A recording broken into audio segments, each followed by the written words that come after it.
Mesdames et messieurs, bonsoir. Son livre parcourt les chemins du monde. Son auteur est dans belle ligne. La plus secrète mémoire des hommes, un ouvrage qui ne laisse aucun lecteur indifférent. Solitude, quête, amour, éloge, louange à la littérature. C'est un grand livre.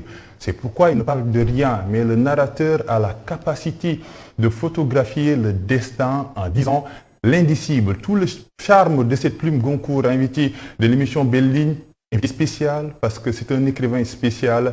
Mohamed Bougarsa, bonsoir. Bonsoir Papa Louis. Et bienvenue. Merci beaucoup. C'est un plaisir. On doit dire champion d'Afrique d'abord ou champion du monde peut-être. Ben, champion d'Afrique et peut-être bientôt champion du monde. On a vu un peu cette vidéo-là où vous célébrez la victoire de l'équipe nationale du Sénégal contre les Pharaons. C'est aussi ça, une plume Goncourt, c'est ça? Ma première passion, c'est le football et ça ne disparaîtra pas avant la littérature.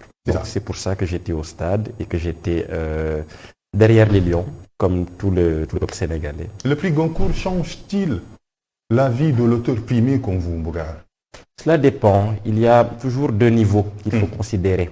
Il y a un niveau extérieur. Et de ce point de vue, bien évidemment, que le prix Goncourt change quelque chose dans le regard que les gens jettent sur vous, dans l'attention qui vous est accordée tout d'un coup, et dans l'attente qu'on a de votre parole. Mais intérieurement, je crois que ça ne change rien et ça ne doit rien changer. Et quand je dis intérieurement, c'est au point le plus essentiel pour moi, qui est l'écriture, qui est le rapport au livre, qui est dans la lecture d'abord, et qui est dans l'exigence que j'essaie d'avoir vis-à-vis de moi, vis-à-vis de l'écriture, vis-à-vis de la littérature. De ce point de vue-là, ça n'a rien changé. J'espère en tout cas que ça n'a rien changé. Mais il y a un regard nouveau, vous le percevez, Bougar? Oui, je le perçois, mais j'ai aussi conscience que c'est provisoire, que c'est éphémère, et que une œuvre qu'on tente de construire se fait dans la durée, et qu'il ne s'agit pas d'un livre.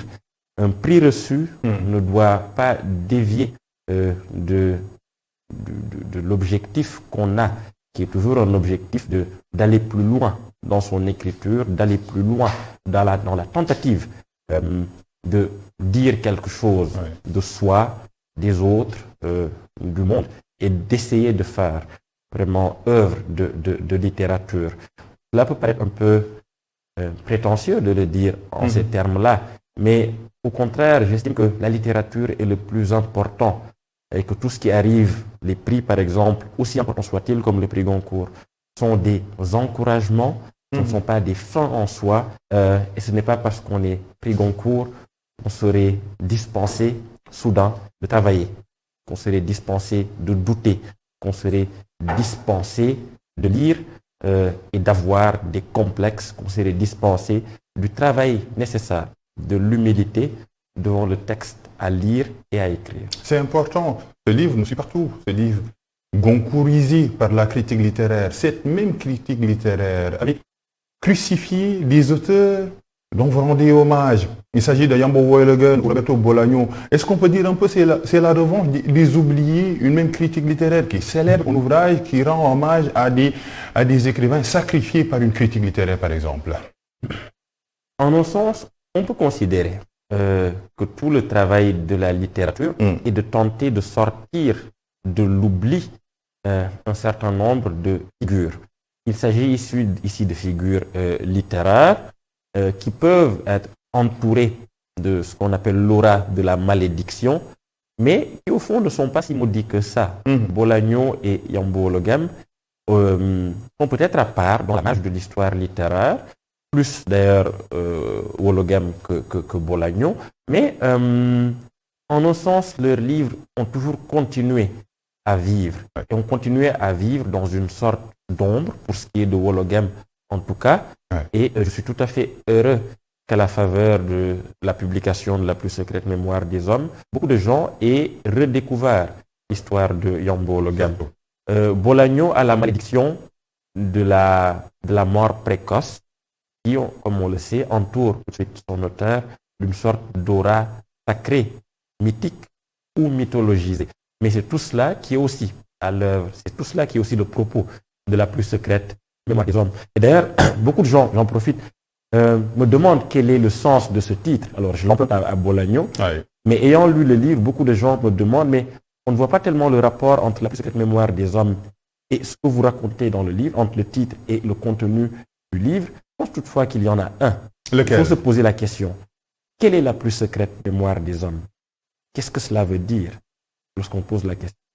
Et la seule réponse, aussi au fond du livre, c'est que la plus secrète mémoire des hommes, c'est une hypothèse, c'est peut-être la quête infinie de la littérature. C'est que la plus secrète mémoire des hommes repose dans la quête des lecteurs et des lectrices et des écrivains, bien sûr, qui cherchent quelque chose dans la littérature. Et cette mémoire-là est secrète parce qu'elle est émaillée d'oubli, parce qu'elle est émaillée de la proximité du néant, parce qu'elle est émaillée aussi de la proximité à la fois inquiétante et fascinante de l'absolu. Voilà. Et tout cela, j'ai tenté de mettre dans ce... À la quête du livre absolu, ce qui rend universel votre écriture. Il y a ces deux extrêmes-là pour les auteurs primés, l'ascension, mais également la chute. Quand vous prenez votre plume actuellement, est-ce que vous regardez ces deux extrêmes, l'ascension et la chute? Oui. Je pense que l'écriture, mais c'est valable pour toute forme de création, expose toujours à une forme de mélancolie profonde. Cette mélancolie provient du fait qu'écrivant ou créant, on s'expose immédiatement à la question de l'absolu. Oui. Mais l'absolu n'est pas humain. L'absolu est inhumain ou abhumain, ou suprahumain, si on veut. L'absolu n'appartient pas aux hommes. Et pourtant, créant, on a l'ambition tout à fait déraisonnable de le toucher du doigt. Mais on voit tout de suite que cette forme de prétention, presque d'arrogance, est quasiment vouée à la chute, à l'oubli. Nous sommes toujours, en un sens, créants des manières d'Icare, de ce personnage mythologique qui avait la prétention de s'envoler jusqu'au soleil, qui représente ici, qui est la métaphore de l'absolu, mais qui est destiné à chuter. Pour l'écriture, c'est la même chose. En tout cas, c'est quelque chose que je ressens. On est toujours tendu entre et d'ailleurs, c'est écrit dans le livre, entre le désir de l'absolu et la certitude du néant. C'est dans cette tension-là que s'inscrit l'écriture, que s'inscrit l'écrivain. Et il faut tenir les deux ensemble. C'est possible de garder cet équilibre? C'est difficile. C'est pas une sinecure. Il faut y travailler, ce n'est pas une sinecure. Mais c'est pour ça que l'écriture, à un certain degré, n'est pas simplement un plaisir ou un passe-temps. C'est quelque chose qui engage votre âme. Lorsque vous avez décidé d'y aller à fond, d'aller jusqu'au bout, vous savez que vous vous exposez à cette mélancolie-là qui n'est pas passagère, mais qui est profonde, il faut le dire. Écrire n'est pas simplement un jeu.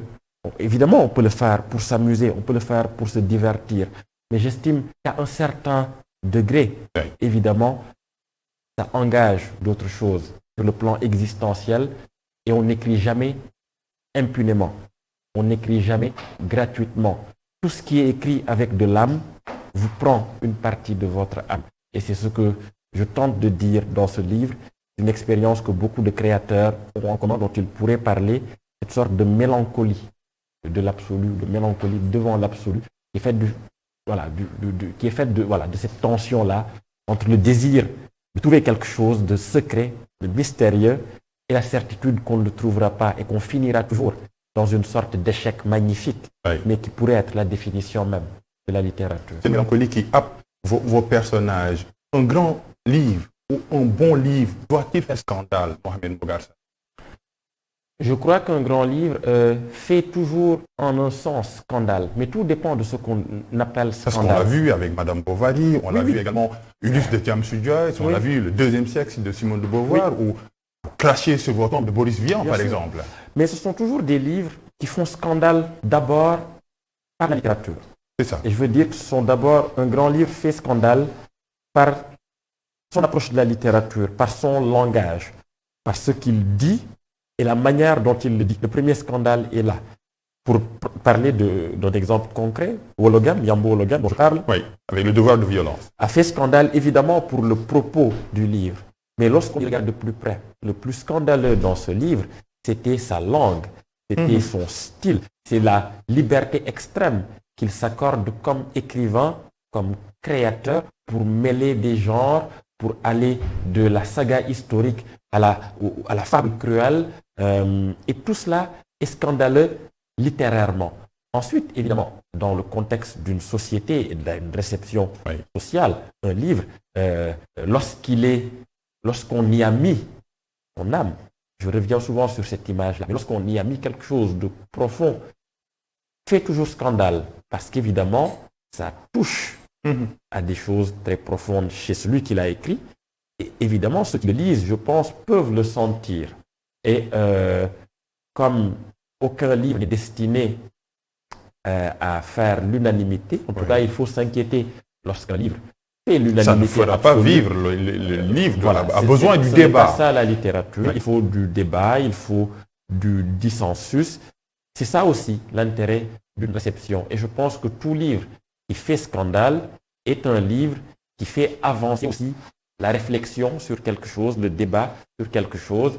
Et je pense que c'est aussi une des choses que j'attends de la littérature, que j'attends de l'écriture, que ça crée quelque chose. Il n'y a rien de pire que l'indifférence, un livre qu'on lit, qu'on aime, qu'on n'aime pas, mais qu'on finit par oublier quelques jours après l'avoir lu. Il faut tout de même qu'il y ait quelque chose. Et ce quelque chose-là est précisément le scandale. C'est le scandale propre à la littérature. Vous ne feignez pas la réalité depuis la cale, Terre Sainte, Silence du cœur, de purs hommes, la plus secrète mémoire des hommes. Mais quand on ne te frappe là où ça fait mal, il faut qu'il s'attende un peu à la réaction de la maître. Êtes-vous caparaçonné contre les critiques, Mohamed Bougassar?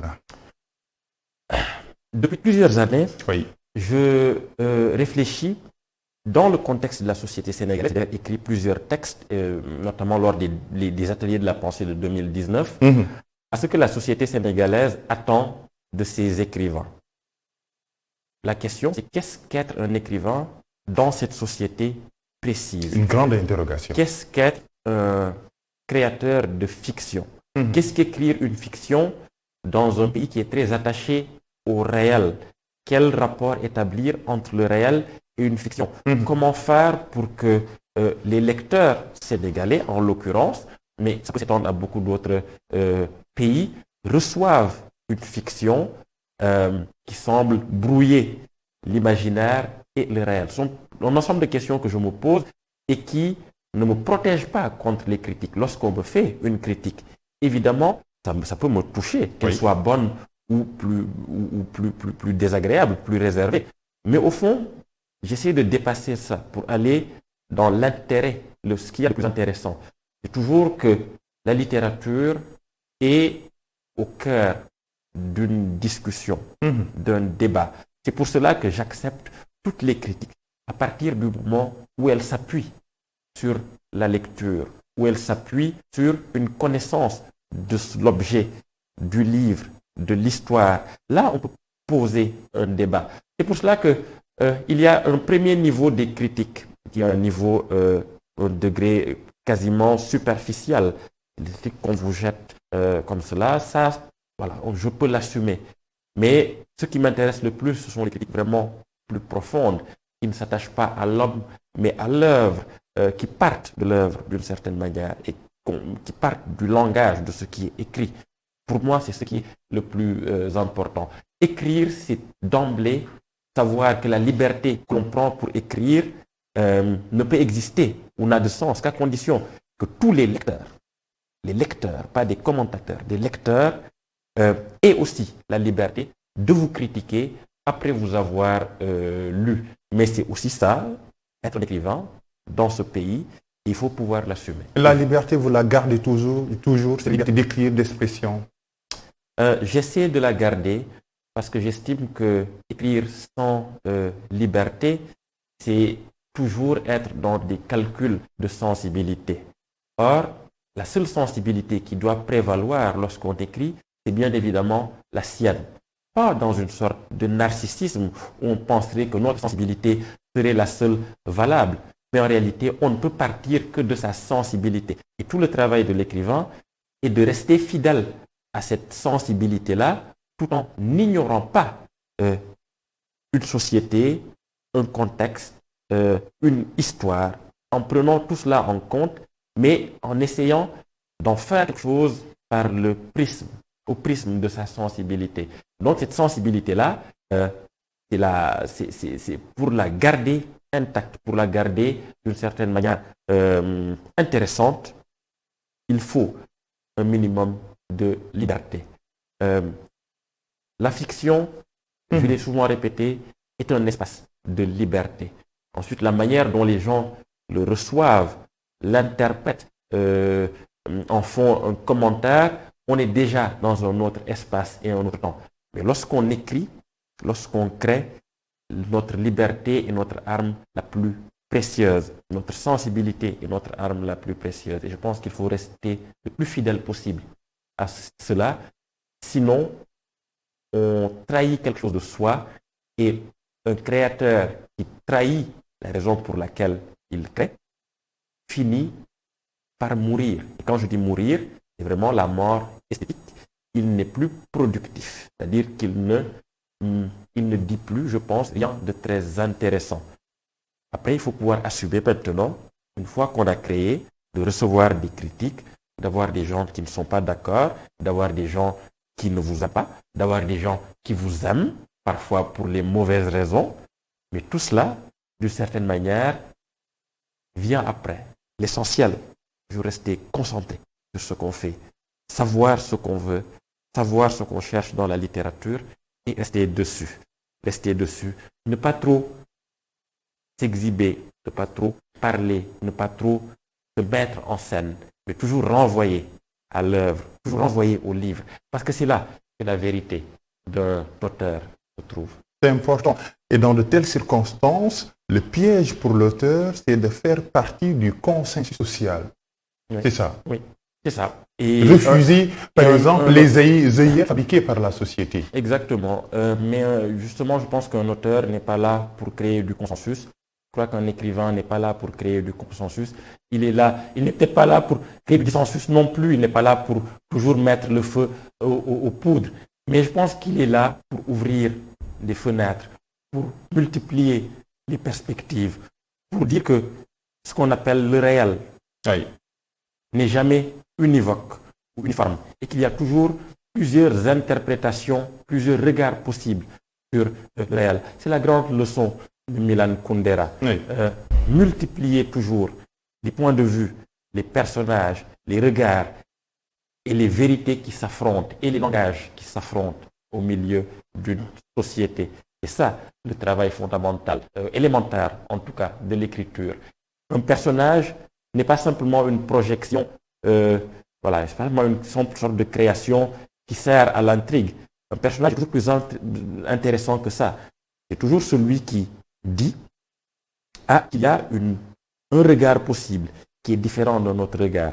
Dans la plus secrète mémoire des hommes, la raison pour laquelle il y a tous ces personnages féminins, d'hommes, qui gravitent autour de la figure mystérieuse d'Eliman, c'est aussi de dire, dans l'interprétation d'une vie, il y a plusieurs regards possibles. Il y a précisément des herméneutiques existentielles possibles. Et il en va de même pour une société également. Le pire qui puisse arriver, c'est qu'il y ait une sorte de consensus mou, d'endormissement. Il faut simplement multiplier, et ça le travail de la littérature, multiplier les regards, multiplier les perspectives, les faire s'affronter et montrer qu'une société est intéressante parce qu'il y a des différences, parce qu'il y a des points de vue qui se côtoient et parfois s'entrechoquent. C'est important pour les grands écrivains de garder un peu cette liberté. Mais est-ce qu'il y a ces deux destins-là qui s'offrent à vous? La solitude qui est importante pour vous, l'exclusion également qui peut être importante pour vous, grands écrivains. Un écrivain est sans doute seul, mais en même temps, il n'est jamais seul, parce qu'il a avec lui des écrivains, les autres écrivains. Et par autres écrivains, je veux dire les écrivains du passé. Il a des livres avec lui. Et ces livres ne le laissent jamais dans une solitude totale et complète. On n'écrit jamais à partir de rien. On écrit toujours à partir évidemment de ses observations, mais à partir également de ses lectures. C'est pour ça que pour moi, c'est absolument fondamental d'être un écrivain qui lit en permanence. Ensuite, socialement, bien sûr, il y a des moments où l'écrivain est seul. Mais la solitude n'est pas toujours triste. Elle est parfois féconde. Elle est parfois la condition de possibilité d'une vérité. Il faut aller la chercher profondément. Et ça a besoin d'une solitude, cela a besoin d'un silence, cela a besoin parfois d'une sorte d'écart. Oui. Mais ce n'est pas un écart pour être au-dessus de la société, mais être parfois à côté de la société, des autres, les observer, pour mieux revenir. C'est ce qu'on appelle simplement la transfiguration. Et transfigurer quelque chose, une réalité, une société, une personne, cela nécessite parfois qu'on prenne tout simplement un peu de recul. Mais ça, c'est la condition de l'écrivain.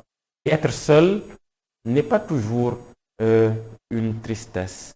Être seul n'est pas toujours malheureux.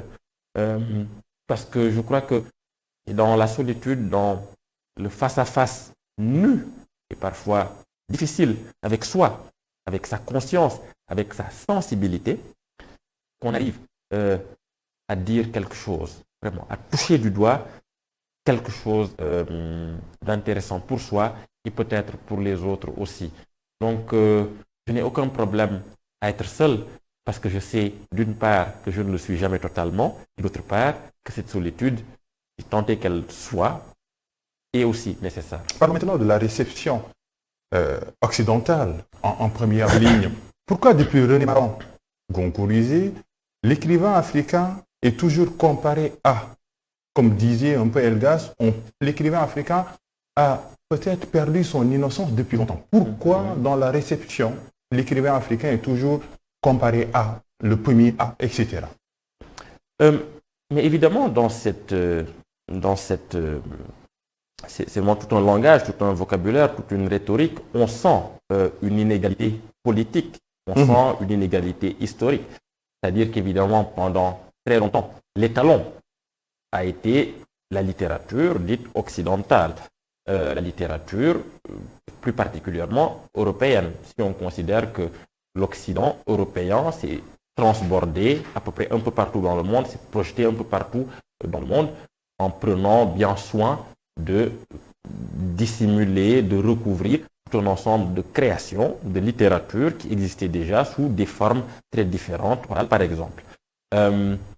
Et pendant très longtemps, la littérature occidentale a été l'étalon. C'est la raison pour laquelle, à chaque fois qu'il y a un écrivain ou un artiste qui vient d'une marge, qui vient d'un ailleurs, qui vient d'une autre histoire, la tentation est toujours grande de l'inscrire dans une exceptionnalité, et une exceptionnalité qui n'aurait de sens que dont on donnerait, dont la valeur serait toujours liée à un comparant.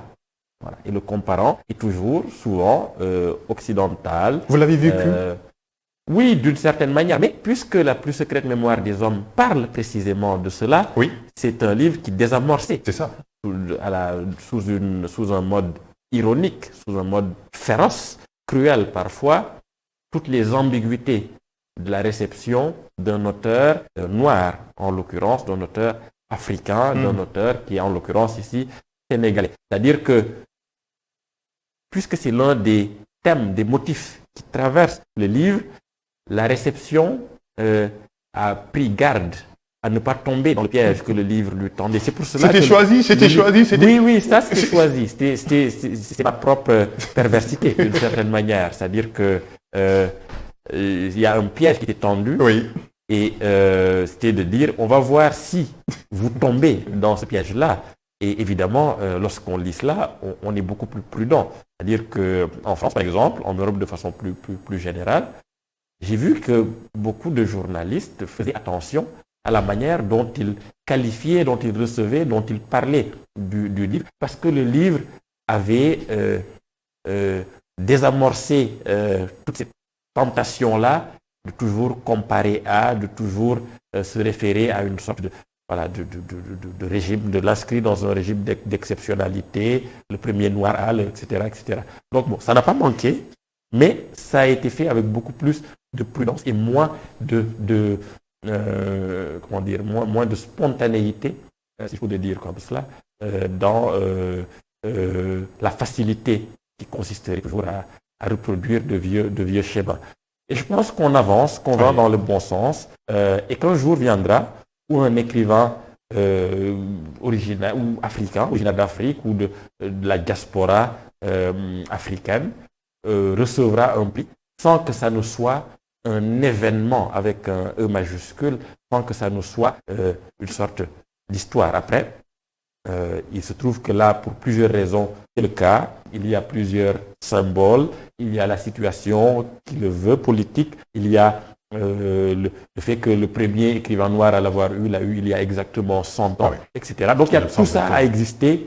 Et au-delà de tout cela, ou avant tout cela, en deçà de tout cela, il y a d'abord un livre de littérature. Et c'est celui-là qu'il faut prendre en considération. Et ce livre, c'est La plus secrète mémoire des hommes, avec des maisons d'édition qui étaient moins importantes que celles proposées parmi les 5 livres, les livres qui étaient en lice. Vous avez semé une graine dans un désert qui va fleurir, forcément. Je l'espère. Parce qu'on a des maisons d'édition, vous les avez battues, comme le Sénégal a battu l'Égypte. Si vous taclez, vous ne manquez pas une occasion de tacler nos amis égyptiens. Mais j'espère que ce n'est pas simplement un apax, ce n'est pas simplement quelque chose qui apparaît comme ça et qui va disparaître. Ce n'est pas une exception. J'espère que dans les prochaines années, on verra de plus en plus de maisons d'édition indépendantes, de taille beaucoup plus modeste, être plus reconnues, parce que dans ces maisons, évidemment, il y a des auteurs de valeur qui viennent de partout. Et je crois que l'Académie Goncourt en a pris conscience, et j'espère que dans les prochaines années, ce ne sera peut-être pas systématique, bien évidemment, mais qu'on en verra de plus en plus, et que le déséquilibre éditorial, le déséquilibre de puissance éditoriale sera de temps en temps corrigé, et qu'à terme, il finira par disparaître totalement. Je suis en tout cas très heureux d'avoir reçu ce prix dans ces maisons d'édition-là, Philippe Ray en France et Gibson au Sénégal. Pour moi, ça a vraiment du sens. Cette coédition vous a permis d'avoir les pays ici et les yeux ailleurs, autrement dit, de distiller un peu l'écriture africaine partout avec des maisons d'édition. Ça, c'est tout le sens pour moi, parce que cette coédition est aussi une métaphore de ma trajectoire, de ce que je suis aujourd'hui, c'est-à-dire un Sénégalais, mais qui a le regard ouvert sur le monde et qui va dans le monde sans complexe, sans peur, avec la certitude qu'il y a quelque chose qu'on peut créer et qui peut être reconnu et qui peut s'imposer par la seule force de son travail et de sa création. Je crois que c'est vraiment ce qui me rend, c'est l'une des choses qui me rend le plus heureux, c'est-à-dire que évidemment il y a Philippe, mais il y a aussi Jimson. Et jusqu'à la fin des temps, une maison d'édition sénégalaise aura aussi remporté le prix Goncourt, et j'espère que cela ne sera pas, comme je l'ai dit tout à l'heure, une exception, il y en aura d'autres. Je vous fais l'écho des lecteurs qui me disent parfois, je lis La plus secrète mémoire des hommes, mais je suis fatigué au fait, c'est un labyrinthe au fait. Mais pourquoi dans cet ouvrage le sujet est-il si difficile à identifier par rapport aux autres ouvrages, vos autres ouvrages? Oui, d'abord je dois le dire à tous ces lecteurs que moi aussi j'étais fatigué. Et qu'il faut bien que C'était combien par exemple? On a 450 pages, mais le manuscrit c'était combien? Le manuscrit n'était pas loin du double. Hein. Donc au départ, la toute première version, je crois qu'on en était à peu près 650 pages. Ah oui. Presque 700. Mais c'est le travail aussi du littéraire, que de corriger, que d'élaguer, que de resserrer. L'édition aussi, c'est son travail, d'aller à l'essentiel d'une certaine manière. Et donc, c'est du travail. Et donc, les lecteurs croient toujours que l'écrivain se moque d'eux, qu'il les met au supplice. Mais les écrivains travaillent. Ils sont fatigués aussi. Et si certains peuvent être un peu... Mais ce n'est que le reflet du travail que j'ai moi-même tenté de fournir. Après, sur le sujet, je veux dire que Ce qui est intéressant aussi, c'est qu'il y ait une pluralité d'hypothèses possibles sur le sujet du livre.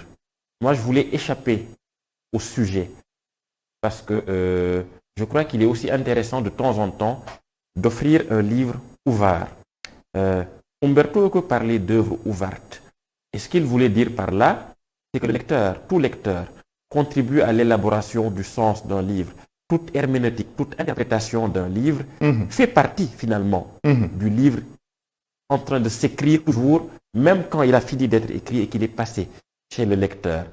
Donc, mais cela veut aussi dire que l'œuvre doit être assez ouverte pour que chaque lecteur puisse se dire voilà ce que je pense être le sujet du livre, voilà ce que je pense être le sens profond du livre. Et disant cela, il s'engage parce qu'il dit aussi ce qui lui l'intéresse profondément. Et cette collaboration-là dans l'élaboration du sens m'intéresse beaucoup. C'est pour ça que j'ai tenté de laisser l'œuvre la plus ouverte possible, la plus profuse possible en sujet, la plus labyrinthique possible, la plus rusée possible au sens où il y a des pistes, des fausses pistes, des hypothèses qu'on suit et qui ensuite ne donnent rien, des couloirs qui s'ouvrent tout d'un coup, énormément de personnages qui ont chacun un sujet, mais c'est l'idée que je me fais vraiment de la littérature, c'est l'idée que je me fais de la bibliothèque.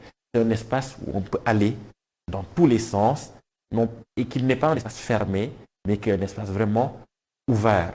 Il y a une sorte de vertige des interprétations possibles qui peut donner du plaisir. Je peux aussi prendre du plaisir à lire des livres dont le sujet est identifiable, bien évidemment. Et ça, je comprends bien évidemment que beaucoup ne trouvent pas leur compte dans le livre. Mais c'est ça ma sensibilité. On voyait par exemple comme un personnage de Coelho, à la fin on trouve le trésor, mais à la fin c'est une quête inlassable. Il y a toujours la mélancolie, on cherche le trésor, le labyrinthe de l'humain.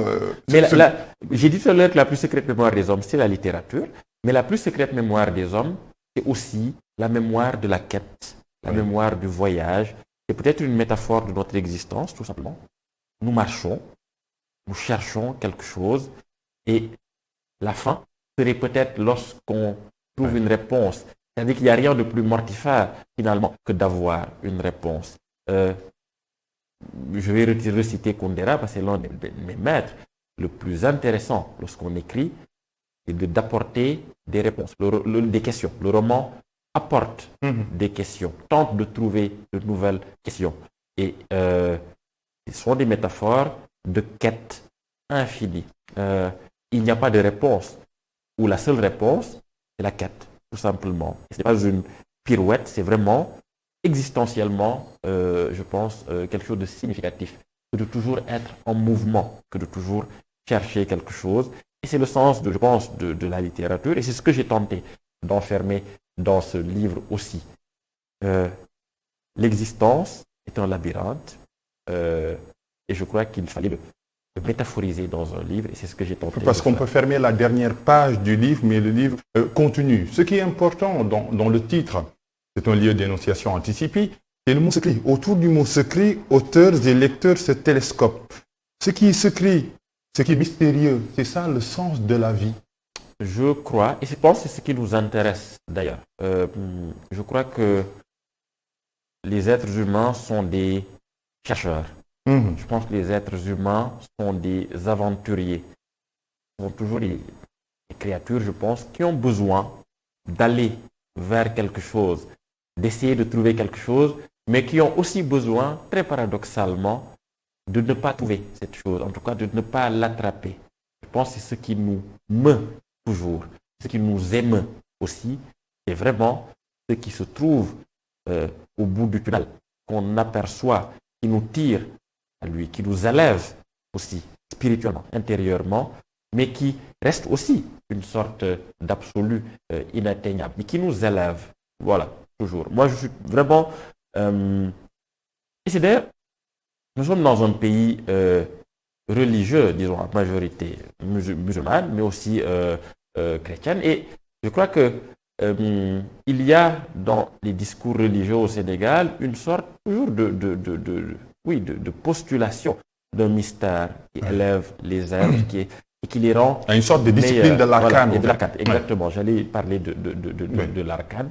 Et je pense que voilà, c'est vraiment ce qui nous intéresse le plus. Et c'est ce que j'ai tenté de mettre dans ce livre. Évidemment, on peut être frustré quand l'auteur ne donne pas de réponse, ne donne pas de clarification. Oui. Mais je crois que un livre nous plaît, mais dans le temps long parce que c'est un livre d'ambiguïté au pluriel, où il y a plusieurs possibilités et qu'il y a une hésitation du sens.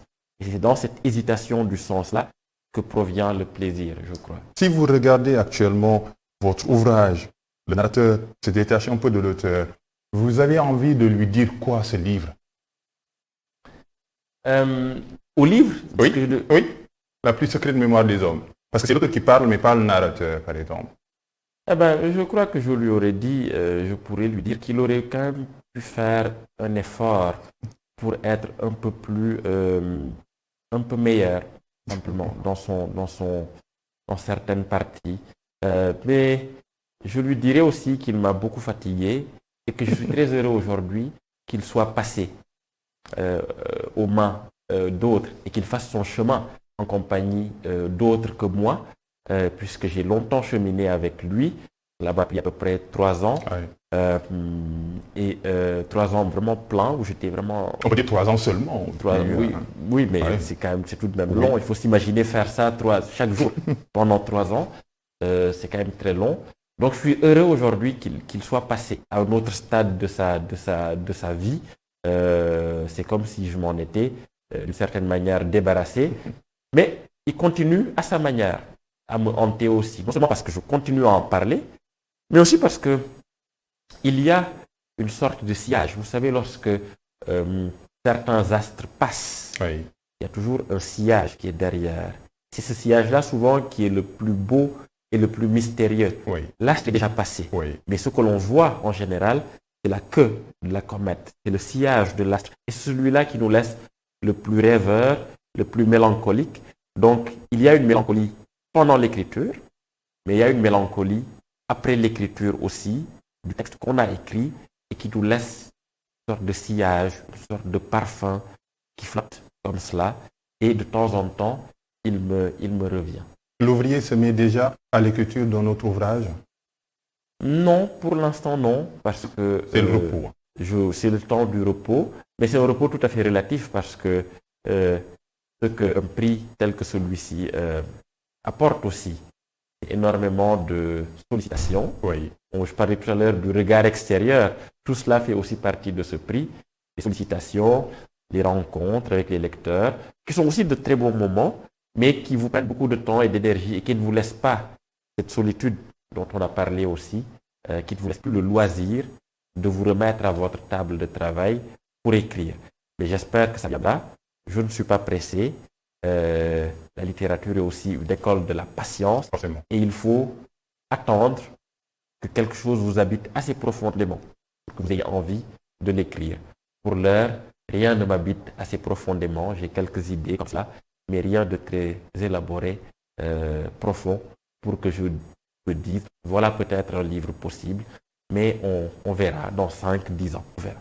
Merci beaucoup, Mohamed Bougar Sarr, d'être là. Merci beaucoup, Papa Lutsa. Un plaisir de recevoir le prix Goncourt, invité spécial de Belle-Ligne. Merci également à ces noblesses anodines, la partie technique, les techniciens, les hommes de l'ombre et les femmes de l'ombre également qui m'ont permis de réaliser cette émission avec Mohamed Bougar Sarr. Bonne suite des programmes sur ITV. Rendez-vous dimanche prochain pour un autre espace de la lecture du livre et de l'écriture sur ITV.